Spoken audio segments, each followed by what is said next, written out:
ॐ तव कथामतं तप्तजीवनं कविभिरीडितं कल्मषापहं श्रवणमङ्गलं श्रीमदाततं भुवि गृह्णन्ति ये भूरिदा जनाः। श्री रामकृष्ण वचनामृत। दक्षिणेश्वर में श्री रामकृष्ण भक्तों के साथ वार्तालाप कर रहे हैं। प्रसंग है श्री रामकृष्ण तथा कामिनी कांचन। कहते हैं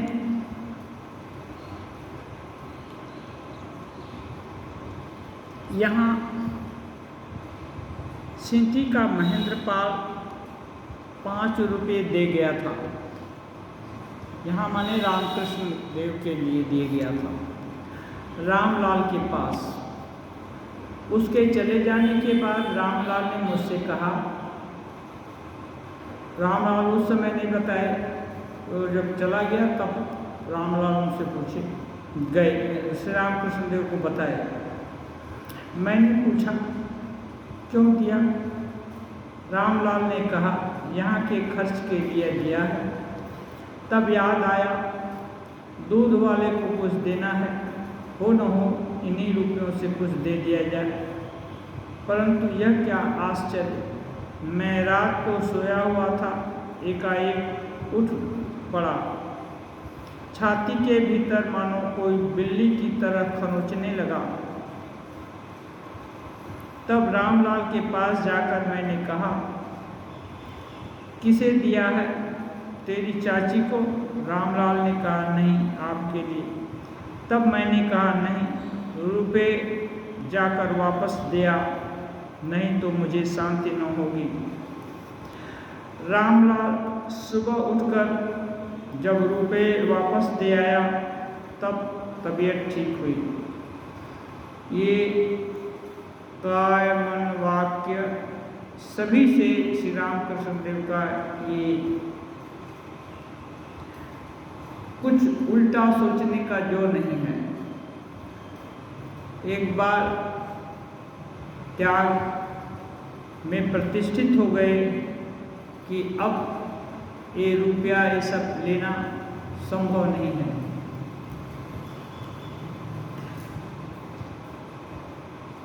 उस देश को भगवतिया तेलिन करता भजा, उस देश में भगवतिया तेलिन करता भजा दल की है। वे सब औरत लेकर साधना किया करते हैं। एक पुरुष के हुए बिना स्त्री की साधना होगी ही नहीं। उस पुरुष को रामकृष्ण कहते हैं। 3 बार स्त्री से पूछा जाता है, तूने कृष्ण को पाया? वह 3 बार कहती है, पाया। भगवतिया शूद्र है, लेकिन उसके पास जाकर लोग उसके पैरों की धूल लेते थे, उसे नमस्कार करते थे। तब जमींदार को इस पर बड़ा क्रोध आ गया। मैंने उसे देखा है, श्री रामकृष्ण देव कह रहे हैं, वो देखे थे उसको। जमींदार ने उसके पास एक बदमाश को भेज दिया। उससे वह फंस गई और उसके गर्भ रहा। एक दिन एक बड़ा आदमी आया था, मुझसे कहा, महाराज, मुकदमे में ऐसा कर दीजिए कि मैं जीत जाऊं।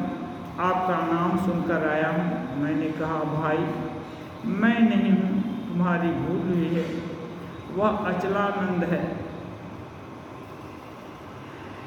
ईश्वर पर जिसकी सच्ची भक्ति है, वह शरीर, रुपया आदि की थोड़ी भी परवाह नहीं करता। वह सोचता है देश सुख के लिए, लोकमान्य के लिए, रुपयों के लिए क्या जप और तप, ये सब अनित्य हैं, 4 दिन के लिए हैं। देह सुख के लिए नहीं, शरीर सुख के लिए नहीं, लोकमान्य के लिए नहीं। तपस्या जो है एकमात्र भगवान को पाने के लिए होगी। श्री रामकृष्ण देव ये सब उदाहरण देकर करते हैं समाज में। ये सब होता है, लोग छोटे मोटे कामना के लिए साधु महात्मा के पास जाते हैं, भगवान के पास जाते हैं। उनके पास भी आया एक कि आपका नाम सुना हूँ, ऐसा कुछ कर दीजिए जिससे मैं मुकदमा जीत जाऊँ। ऐसा यदि कोई करने लगे तो वकील और जज के पास जाने को छोड़कर उसके ही पीछे लाइन लग जाएगी। तो और ये अच्छा भी नहीं, क्योंकि मुकदमा हुआ है माने दो पक्ष का विवाद है। हो सकता है कोई उचित हो, कोई अनुचित हो। अब जो अनुचित है, उचित उसको जाने बिना किसी का पक्ष लिया, कैसे हो सकता? और जो कुछ भी उचित अनुचित जिस देश या जिस विधान, जिस स्थान में उसके नियम कानून के अनुसार जो न्याय होना चाहिए वो सब भी मालूम होना चाहिए। तो ये सब छोटी मोटी बात के लिए भगवान से प्रार्थना करना ठीक नहीं है श्री रामकृष्ण, क्योंकि इससे जो भी उपलब्धि होती है वो बड़ी नहीं है, वो 2 दिन के लिए है। मान लीजिए मुकदमा जीत जाए, फिर कितने मुकदमा और खड़े हो जाएंगे, कितना मुकदमा जिताएगा कोई। इसलिए ये मुकदमा जीतने के लिए ईश्वर से प्रार्थना करना या संत महात्मा से प्रार्थना करना ठीक नहीं है। कहते हैं ईश्वर पर जिसकी सच्ची भक्ति है वह शरीर, रुपया आदि की थोड़ी परवाह करता है। जिसकी सच्ची भक्ति हो गई अपने शरीर की भी परवाह नहीं करता, क्योंकि ये कुछ दिन के लिए है। बड़ा हुआ तो 100 साल, 100 साल से ज़्यादा किसी का शरीर तो रहना मुश्किल है। फिर इसके लिए क्या चिंता करना है? जो सदा रहेगा अपने साथ उसके लिए चिंता करेगा, और सदा भगवान ही रहने वाले हैं। वह सोचता है देश सुख के लिए, लोकमान्य के लिए, रुपयों के लिए क्या जब तब करूं। ये सब अनित्य हैं, 4 दिन के लिए हैं, अनित्य हैं। अनित्य माने उसका ज़्यादा दिन तक स्थायित्व नहीं है। नित्य और अनित्य, नित्य माने सदा रहेगा, अनित्य माने अभी दिख रहा है, दूसरे मुहूर्त में नहीं दिखेगा। जैसे हम लोग यहाँ बैठे हैं, अभी थोड़े देर के लिए यहाँ से उठकर चले गए, ये आसन भंग हो गया, तो ये टेम्परेरी है, ये नित्य नहीं है। लेकिन हम सब के भीतर जो विराजमान ईश्वर तत्व है वो सदा एक रूप स्थिर है। तो चिंता ही करना है, तपस्या ही करना है, चाहना ही है तो उनके लिए करेंगे। आए हुए सब बाबू लोग उठे, उन्होंने नमस्कार करके कहा तो हम चलें। वे चले गए। श्री रामकृष्ण मुस्कुरा कर कह रहे हैं और मास्टर से 1-2 बातें कर रहे हैं। चोर धर्म की बात नहीं सुनते, धीरे से कह रहे हैं, चोर धर्म की बात नहीं सुनते। कुछ लोग आए हैं, उनको धर्म की बात अच्छी नहीं लगती, इसलिए धीरे से कहते हैं। वो लोग चले गए तो श्री रामकृष्ण देव को अच्छा ही लगा। और श्री रामकृष्ण मणि से साहस्य, अच्छा नरेंद्र कैसा है? मणि जी बहुत अच्छा है। श्री रामकृष्ण देखो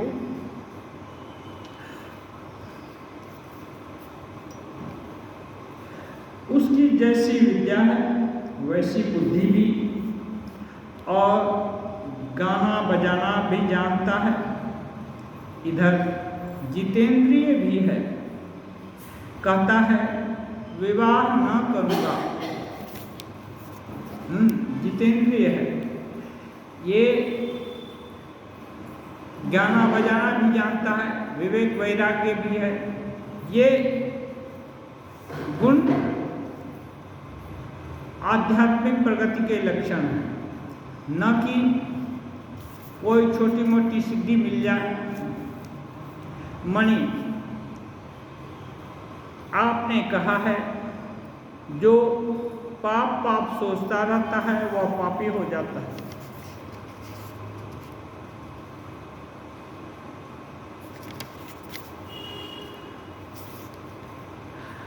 फिर वह उठ नहीं सकता।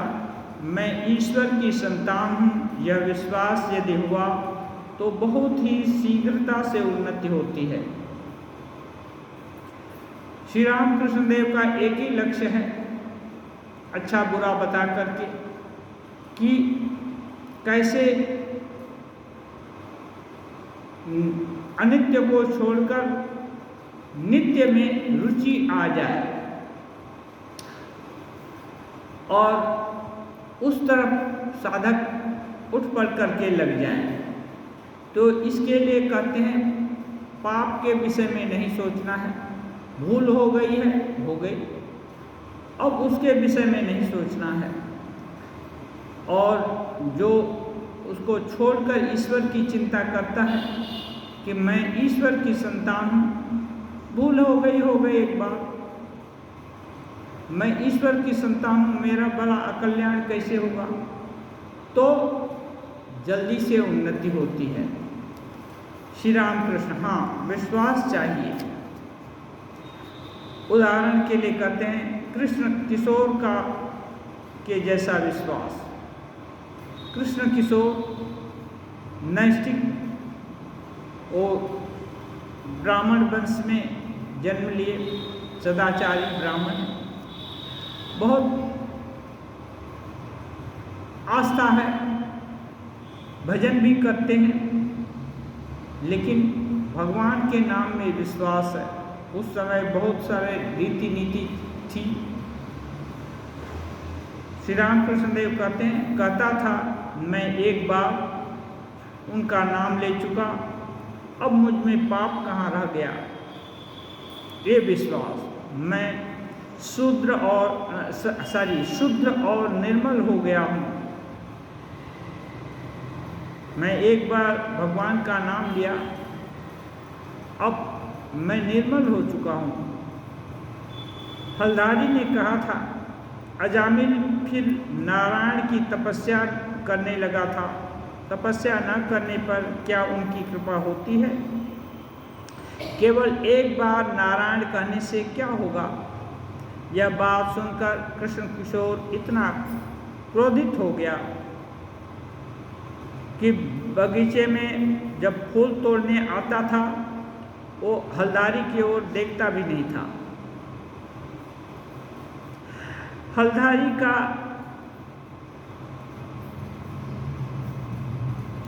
पिताजी बड़ा भक्त था। स्नान करते हुए कमर भर पानी में वह मंत्र पढ़ता था, रक्तवर्णम चतुर्भुजम आदि कहते हुए ध्यान करता था। तब उसकी आंखों से अनर्गल प्रेमाश्रु निकलने लगते थे। रक्तवर्णम चतुर्भुजम, ये सब स्तोत्र पाठ यदि दिल से किया जाए, धीरे धीरे करते करते अभ्यास होता आता है। करत करत अभ्यास ते जड़मति होत सुजान, रसदी आवत जाते शिल्पत परत निशान। कोई जरूरी नहीं है कि सभी का एक दिन में हो जाए, एक ही बार में हो जाए। सुनना पड़ेगा भगवान के विषय में, सोचना पड़ेगा, और एक दिन आएगा कि तुरंत बात दिल में स्ट्राइक कर जाएगी। कैसे? श्री रामकृष्ण देव एक जगह कहते हैं 1000 साल का अंधकार कोठरी, उसका प्रकाश, उसमें यदि एक बार दिया सलाई, ये जो माचिस है ना, एक बार घस दिया जाए तो क्या अंधकार धीरे धीरे दूर होगा? एक साथ प्रकाश आते ही अंधकार चला जाएगा। ऐसे ही ये दिया सलाई जब भीगी है तो कितना भी रगड़ने से नहीं होगा, इसलिए उसको सुखाना, ये सब साधना करना ये है। लेकिन घस दिया एक बार में प्रकाशित हो जाएगा। इसलिए वह दिन कब आएगा ये बोला नहीं जा सकता। विभिन्न जन्म जन्मांतर के कर्म हैं, जिस दिन वो शुभ कर्म फलदायी होंगे और अशुभ कर्म समाप्त हो जाएंगे, उस समय ये घड़ी आएगी।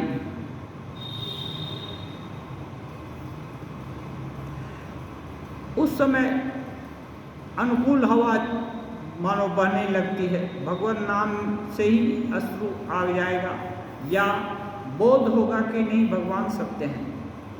तब तो प्रेमाश्रु होता है। अपने लोगों को की याद आने से लोग भावुक हो जाते हैं। कोई बीमार है, अपना आदमी है, उसको सोच करके मन में ऐसे ही पीड़ा होने लगती है। क्यों? वो है दूर में, तकलीफ उसको है, लेकिन पीड़ा जो सोचता है उसको होने लगती है। अपनत्व का बोध हो जाता है, फीलिंग हो जाती है। ऐसे ही यदि भगवान के प्रति हो जाए बस, तब ये सब शुरू हो जाता है और तब निकटता बढ़ने लगती है। कहते हैं एक दिन एड़ेदे के घाट पर एक साधु आया था। बात हुई हम लोग भी उसे देखने जाएंगे। हलधारी ने कहा उस पंचभूत के गिलाफ को देखकर क्या होगा? पंचभूत के खांचे को देखकर क्या होगा? इसको सुनने के बाद कृष्ण किशोर ने कहा था, क्या साधु के दर्शन से क्या होगा? ऐसी बात भी उसके मुंह से निकली। जो लोग कृष्ण का नाम लेते हैं या राम नाम जप करते हैं, उनकी देह चिन्मय होती है और वे सब चिन्मय देखते हैं। चिन्मय श्याम, चिन्मय नाम।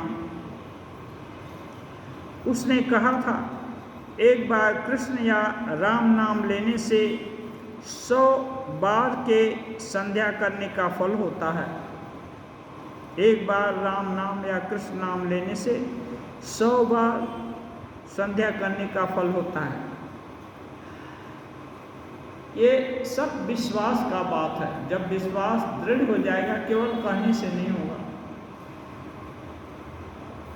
उनका कृष्ण किशोर का विश्वास था, बोल करके इतना। एक बार कहीं गए, जा रहे थे, प्यास लगी थी, वहाँ पर एक आदमी बैठा था। उसको तब जाति पाति का बहुत कड़ा एक तरह से नियम था। लोग संकीर्ण भावापन्न बहुत थे। वो पूछे तुम किस जाति का है? तो बताया कि मैं नीच जाति का हूँ। तो प्यास लगी है, अब क्या करेगा? तो ये बोले अच्छा तुम एक काम करो, कृष्ण नाम कहो, कृष्ण कृष्ण बोलो और पानी नीचे से निकाल दो और मुझको पिला दो। पहले बाल्टी या लोटा से पानी निकालते थे और हाथ पर लेकर पी लेते थे। तो ऐसे ही वो किया और कृष्ण किशोर उसके हाथ से ही पानी पिया। कोई लज्जा या और घृणा का बोध नहीं रहा। कहने का मतलब इतना विश्वास था कि आचार में उनकी कोई निष्ठा भंग नहीं हुआ। तो ये विश्वास के बल पर होता है। ये विश्वास एक दिन में नहीं होता, धीरे धीरे धीरे धीरे करके विश्वास दृढ़ हो जाता है। एक तुलसीदास जी कहते हैं ज्ञाने बिनु न होहि परितीति, बिनु परितीति होहि नहीं प्रीति। बिना ज्ञान के विश्वास, परितीति माने विश्व, ये जो है जब भरोसा ही नहीं है कि कहीं जाएंगे वहाँ बैठने का भी जगह होगा, तो जाने का दिल ही नहीं करेगा। इसलिए भरोसा है कि जाएंगे, जगह होगा बैठने का, तब जाने का दिल करता है। ऐसे ही प्रतीति ज्ञान होता है कि नहीं भगवान है, तो ये होता है कि अच्छा हैं तो प्रयास किया जा सकता है, देखा जा सकता है उनको। और जब प्रयास करने लगेगा और उसमें अच्छा लगने लगेगा तो उसके बाद प्रेम भी बढ़ने लगेगा। ज्ञाने बिनु होहि परितीति, बिनु परितीति होहि नहीं प्रीति।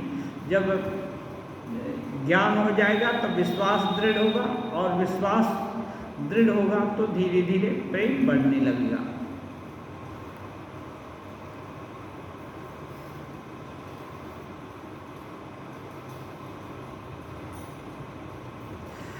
जब उसके एक लड़के की मृत्यु होने लगी तब मरते समय राम का नाम लेकर उसने देह छोड़ी थी। कृष्ण किशोर के एक बेटे का मृत्यु हो गया तो पिताजी का उपदेश है, राम नाम लेते हुए देह छोड़ा।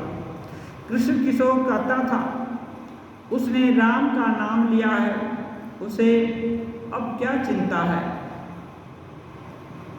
परंतु कभी कभी रो पड़ता था पुत्र का शोक। जब पुत्र की याद आती थी तो कभी कभी आंखों से आंसू भी आ जाते थे। ये सब महामाया का माया है, ऐसा नहीं है कि नहीं होता है। पारिवारिक संबंध ये सब कितना भी ऊंचे उठ जाने पर भी ये रहता है। ठाकुर अक्षय मरा तो देख रहे थे कि वो एक घर से दूसरी जगह जा रहा है और दूसरे लोग रो रहे हैं, वो वहाँ से और एक जगह से दूसरी जगह जा रहा है। फिर बाद में एक दिन हठात अक्षय का याद आया और रामकृष्ण देव बोलते हैं मानो गमछा निचोड़ते हैं तो जितना जोर लगता है ना, ऐसे ही उनका मानो हृदय कोई निचोड़ रहा है उसकी याद में, अक्षय की याद में। तब श्री रामकृष्ण कहते हैं, माँ क्या तू ये मुझको ये दिखा रही है? मैं सर्वत्यागी सन्यासी जिसके अपने कपड़े का भी ठिकाना नहीं रहता, वो अक्षय के लिए इतनी चिंता हो रही है, इतना कष्ट हो रहा है, तो अन्य गृहस्थ लोगों को कितना होता होगा, उनको कितना दुख होता होगा। बात क्या है, हिंदी में कहावत है, जाके पैर न फटे बेवाई सो का जाने पीर पराई। जिसको कष्ट नहीं होता वो दूसरे के कष्ट को ठीक ठीक समझ नहीं पाता। इसलिए कोई गृहस्थ लोग अपने पुत्र धन दौलत इसके लिए शोक करता है तो वो गुनाह कोई नहीं है, कोई स्वाभाविक बात है।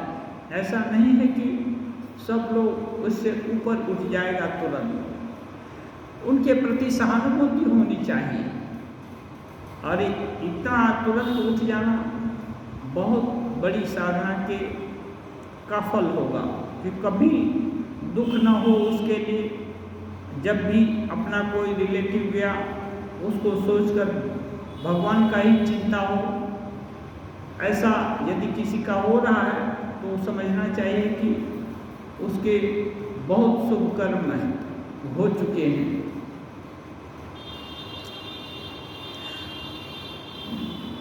वृंदावन में प्यास लगी थी, वो वही घटना श्री रामकृष्ण का कर रहे हैं।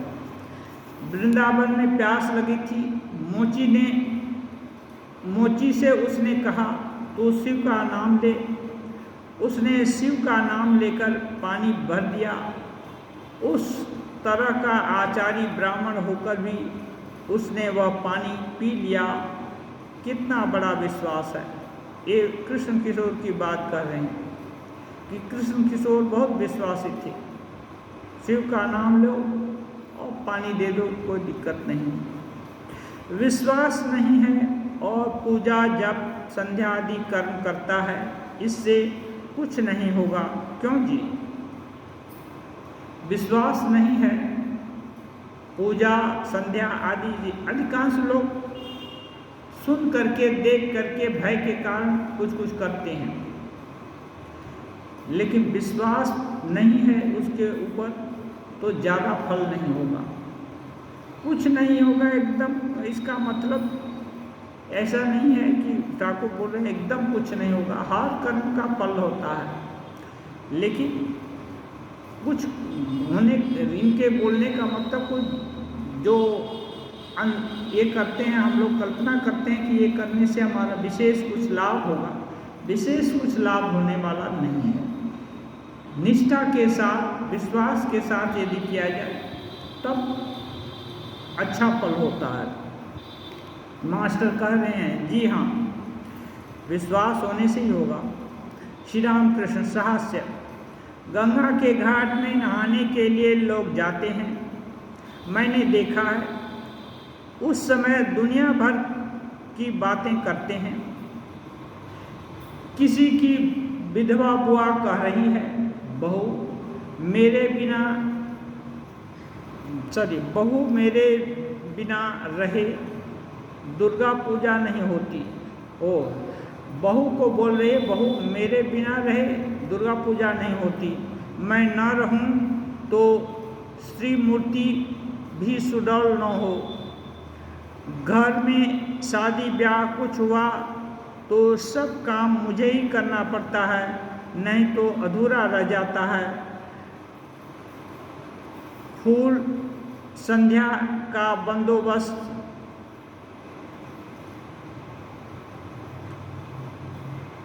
ये सभी तैयारी मैं ही करती हूँ। हाँ, मैंने जितना भी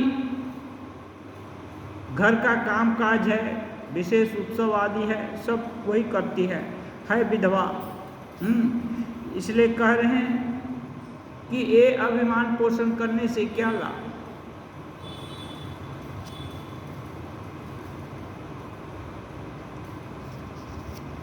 भगवान का नाम लिया, जब स्वामी चला गया तो भगवान का आश्रय लेना है, उन पर अभिमान करना है, न कि फिर दूसरे के संसार को अपना बना करके कि हमारे बिना नहीं उसका चलता।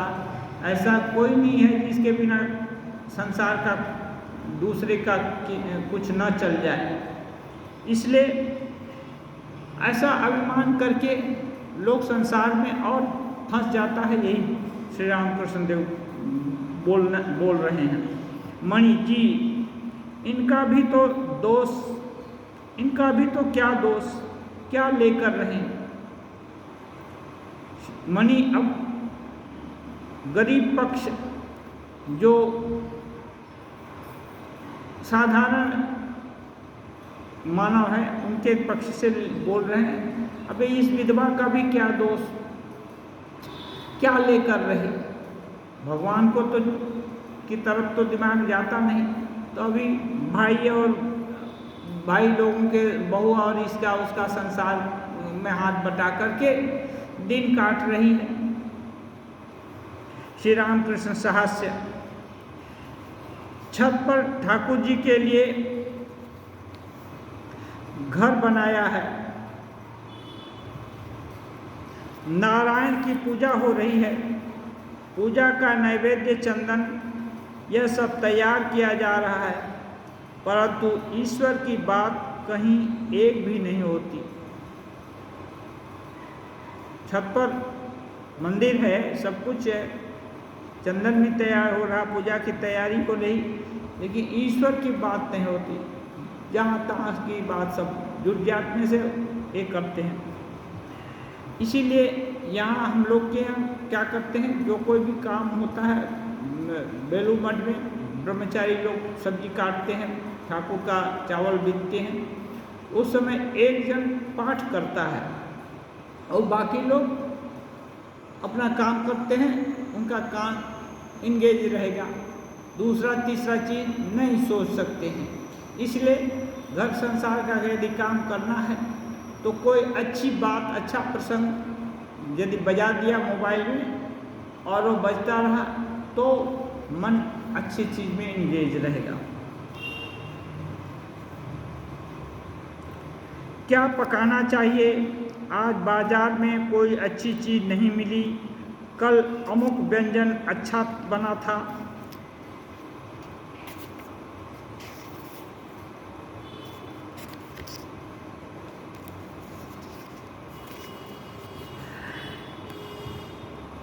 वह लड़का मेरा चचेरा भाई है।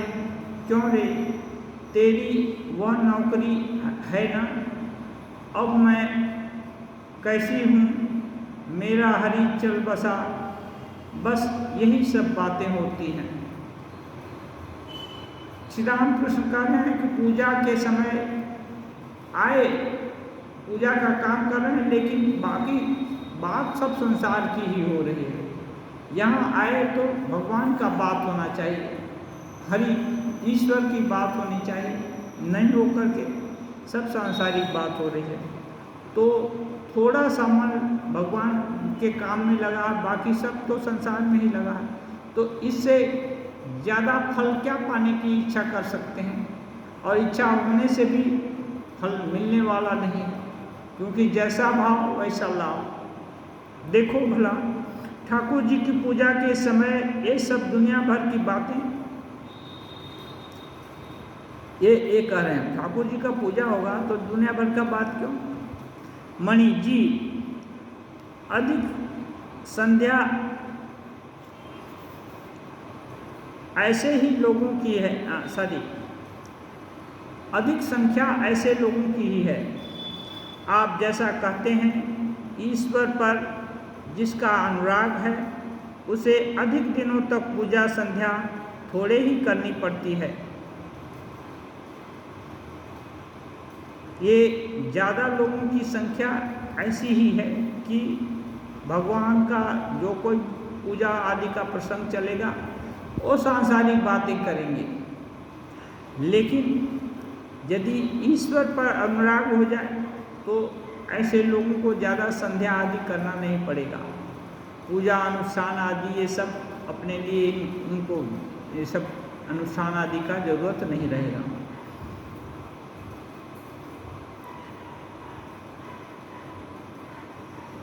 चिन्मय रूप ज्ञान और विज्ञान ईश्वर ही वस्तु हैं।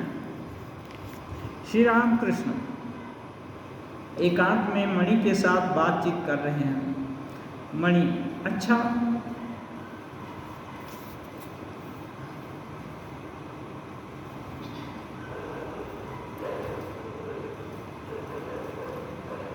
मणि पूछ रहे हैं, अच्छा वही यदि ये सब कुछ वे हैं तो इस तरह अनेक भाव क्यों दिख पड़ रहे हैं?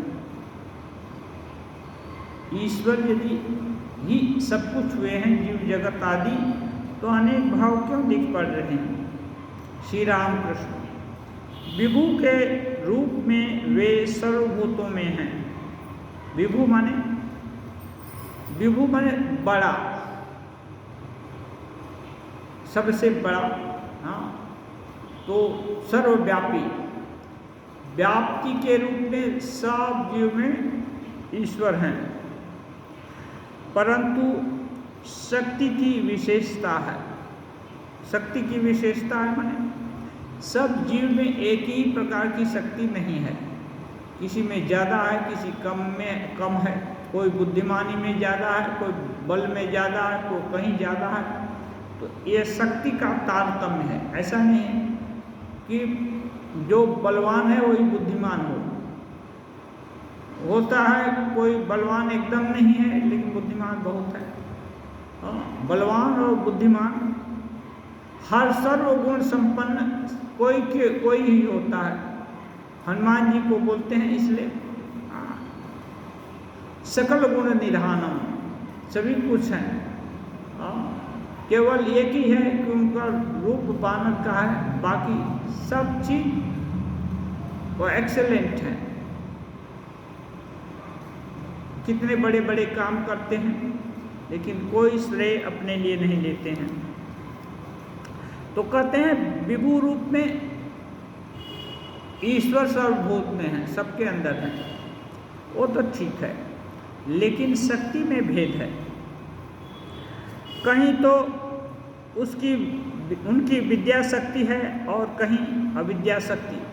विद्या शक्ति का मतलब वो ईश्वर की तरफ ले जाएगी, अच्छी बातें बताएगी, उसको बोलते हैं श्रेय मार्ग की तरफ ले जाएगी, जो ईश्वर की तरफ रुचि पैदा करेगी। और कहीं अविद्या शक्ति, कहीं अविद्या शक्ति क्या है, वो मोह में, अज्ञान में और भुलावे में डालेगी, माया में डालेगी, उसको अविद्या शक्ति कहते हैं। वो भी बहुत प्रबल है अविद्या शक्ति, एकदम भयंकर है।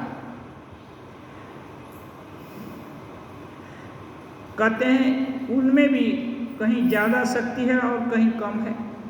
विद्या शक्ति में भी कहीं ज़्यादा है और कहीं कम है, अविद्या शक्ति में भी कहीं ज़्यादा है कहीं कम है।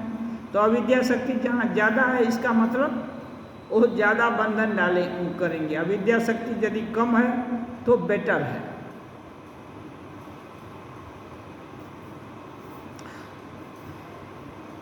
देखो ना, आदमियों के भीतर ठग चोर हैं और बाघ जैसे भयानक प्रकृति के भी लोग हैं। मैं कहता हूँ ठग नारायण है, बाघ नारायण है, आदि आदि। श्री मणि कह रहे हैं हंस करके, जी उन्हें तो दूर से ही नमस्कार करना चाहिए।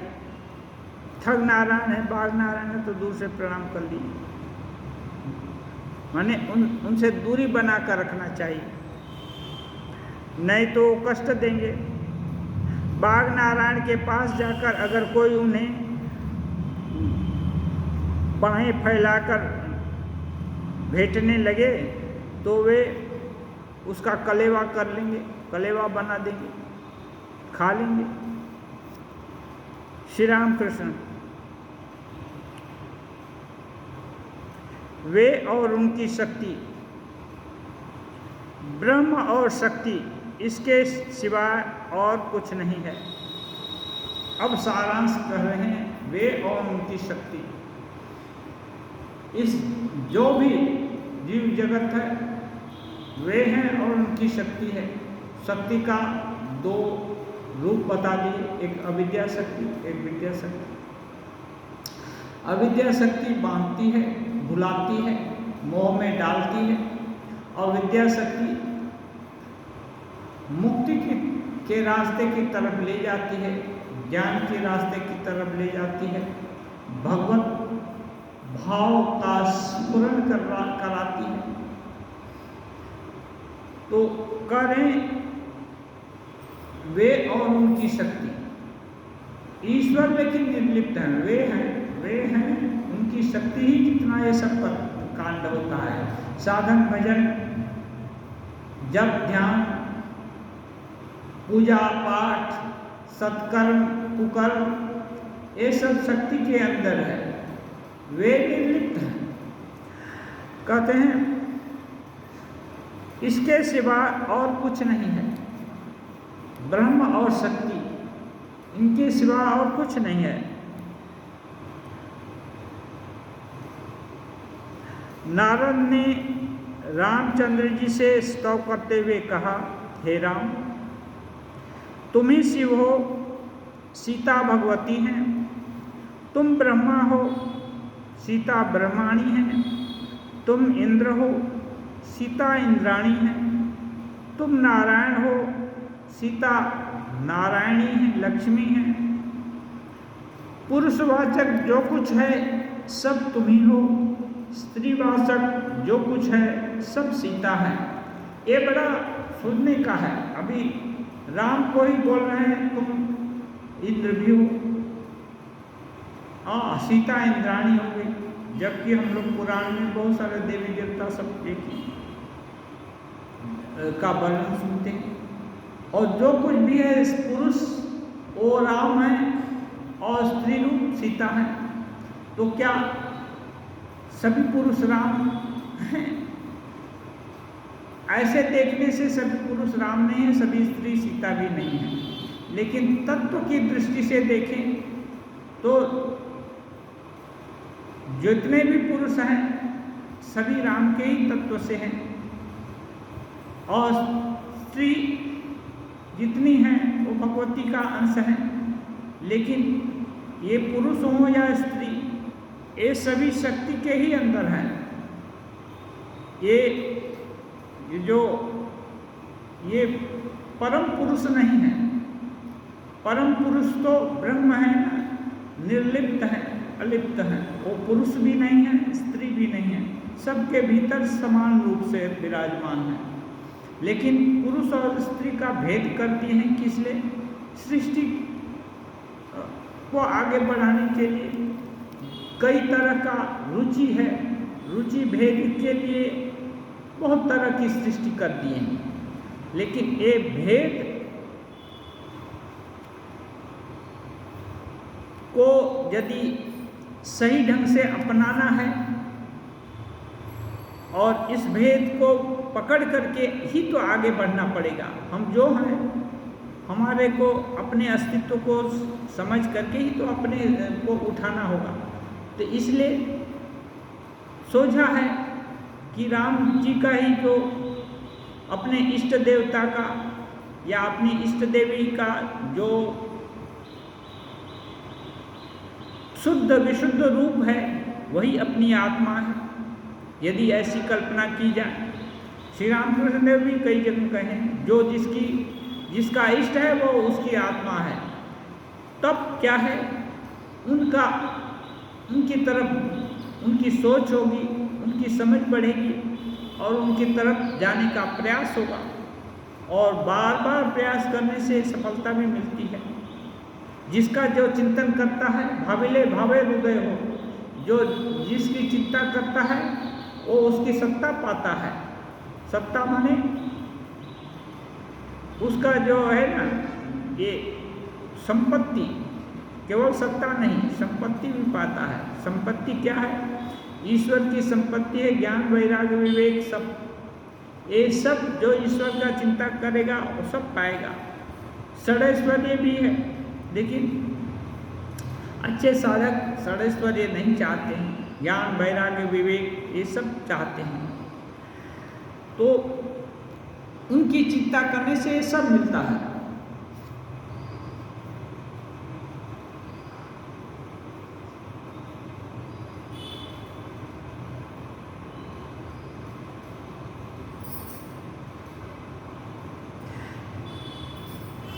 श्री रामकृष्ण कुछ देर बाद विचार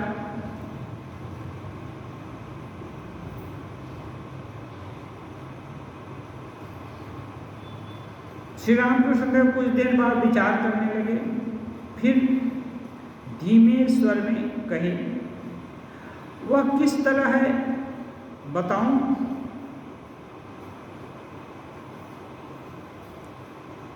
कह रहे थे ना कि जितना पुरुषवाचक है सब राम और जितना स्त्रीवाचक है सब सीता। कैसे है बताऊं? जैसे पानी का कहते कहते वे सब बातें साधना करने के सब बात समझ में आती हैं। मैंने यहाँ डॉट दिया हुआ है। इसका मतलब हर चीज़ जो भी रामकृष्ण देव बोले हैं वो नहीं बताया गया है। ये अन्यत्र रामकृष्ण देव बोले हैं, जैसे पानी और बर्फ। पानी है ना, पानी से ही बर्फ है, बर्फ से ही पानी है। तो और पानी से कहीं कहीं बहुत बड़ा ये पहाड़ के जैसा भी बर्फ खंड है, कहीं कहीं छोटा खंड भी होता है। और जो बरसात होती है तो छोटा छोटा ये होता है, ये पड़ता है शिलाखंड। तो इस तरह से सोचने से ये होगा, लेकिन कहते हैं ये सब साधना सापेक्ष है, इसलिए सब बातें मास्टर महाशय यहाँ नहीं लिखी। जो कठिन बात होती है वो लिख देने से क्या है, लोगों को डर हो सकता है, इसलिए वहाँ डांट कर ऐसे कर दिए हैं।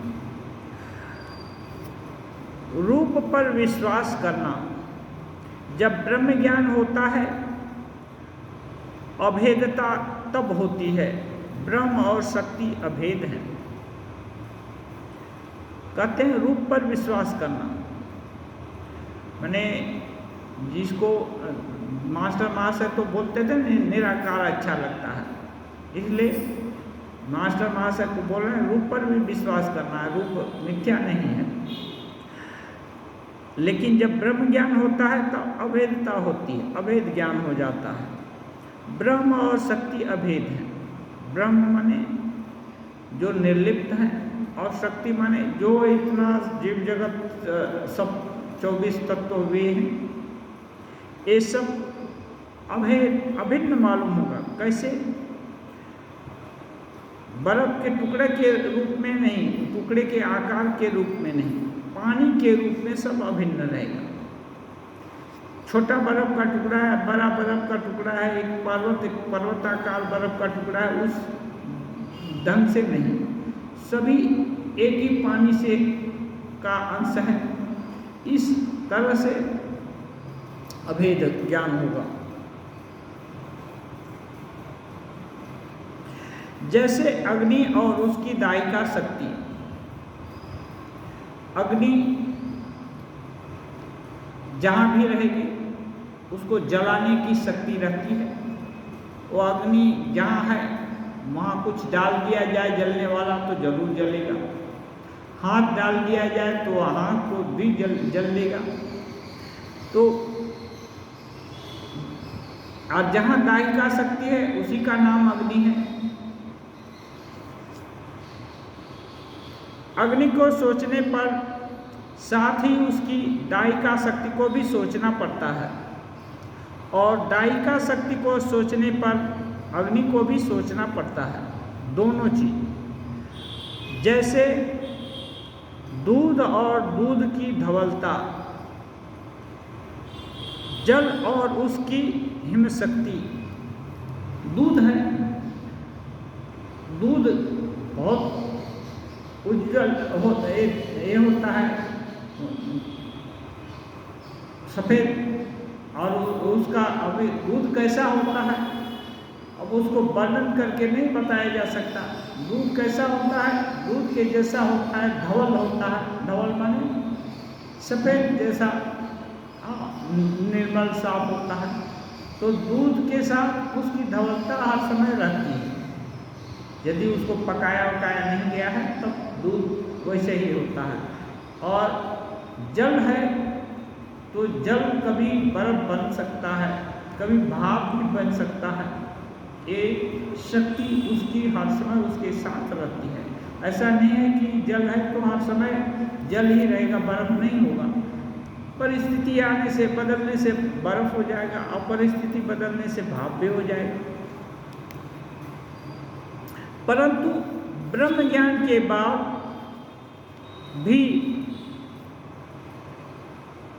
वो बोलते हैं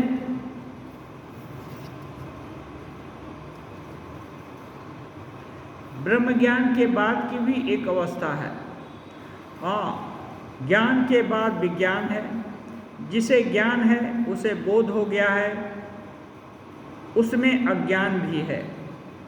बोलते हैं ब्रह्म ज्ञान के बाद क्या है, विज्ञान है। अज्ञान माने ब्रह्म ज्ञान माने दरिए ब्रह्म सत्य है, ये ज्ञान हो गया है। पूरा ब्रह्म ज्ञान होने से तो अज्ञान रहेगा नहीं। तो जिसको ज्ञान है कि ब्रह्म है उसको अज्ञान भी हो सकता है, लेकिन जो ज्ञान और अज्ञान के पार हो गया है ना, उसको विज्ञान कहते हैं। जैसे अभी श्री रामकृष्ण देव का खुद का वो इस जगत का भी को भी देखते थे, उस जगत को भी देखते थे, और जिस समय समाधि होती थी तो ये सब जगत भूल भी हो जाता था। कहते हैं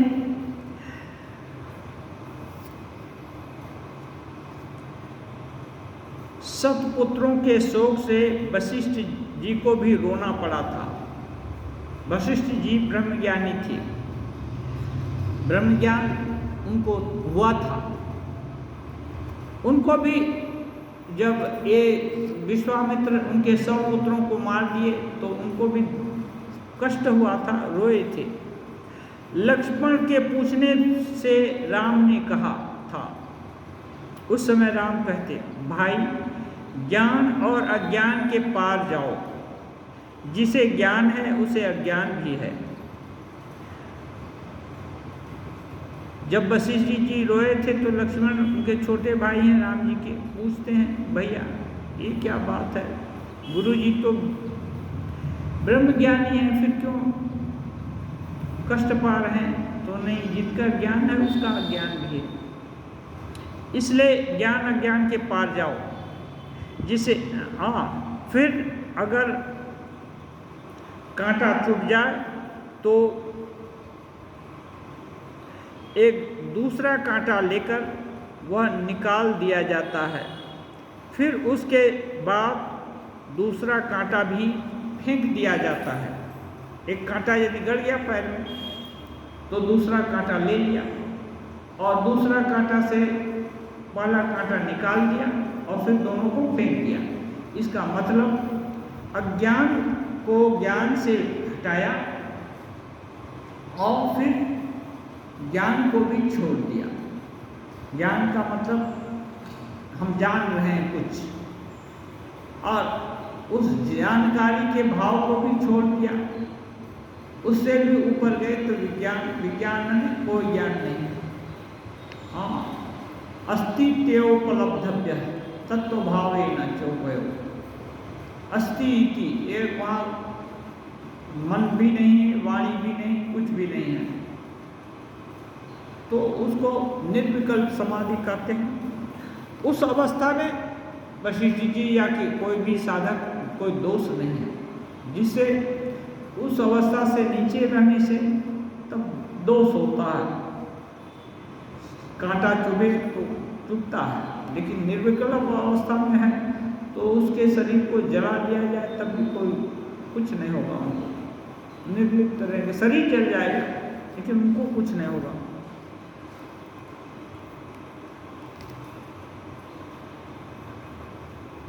मणि, क्या ज्ञान अज्ञान और ज्ञान दोनों फेंक दिए जाते हैं? अब मणि पूछ रहे हैं क्या ज्ञान और अज्ञान दोनों फेंक दिए जाते हैं? श्री रामकृष्ण, हाँ, इसीलिए विज्ञान की आवश्यकता है। देखो न, जिसे उजाले का ज्ञान है उसे अंधेरे का भी है, जिसे सुख का बोध है उसे दुख का भी बोध है, जिसे